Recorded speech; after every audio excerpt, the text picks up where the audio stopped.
Järgnevas peatükis räägime sellest, kuidas lahtri sisu vormindada. Muuta näiteks kirjastiili, suurust, värve, taustavärve ja nii edasi. Alustame sellest, kuidas on võimalik lahtris oleva teksti puhul valida erinevaid kirjastiile ja suurust. Tegelikkuses on tegemist väga sarnase osaga, mis on ka igas tekstiredaktorprogrammis nagu Writeriski. Kõigepealt tuleks välja valida lahter või lahtrid, milles ma soovin muudatust teha. Ja seejärel tööriista riba peal on olemas vastavad valikud. Siin on nii-öelda fondi tüüp, kirjastiil ja siit rippmenüüs saate siis valida teksti suurust. Need samad valikud leiate ka vormindusmenüüst lahtrid aknast.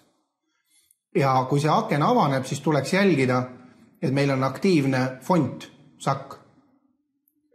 Ehk siis ma saan valida erinevaid fonditüüpe, võib ka öelda kirjastiile, ja samamoodi saan ka valida siit suurust. Ja seejärel, kui ma klõpsan sobib, siis on need muudatused vastavalt tehtud. Kui lahtrid on liiga pisikesed, ei mahu ära, siis tulevad need samad reeglid, millest me eelmistes peatükkides oleme rääkinud, kuidas on võimalik muuta lahtri kõrgust ja näiteks siis veeru laiust. Ma võin ära märkida kõik need soovitud veerud ja automaat sobitada.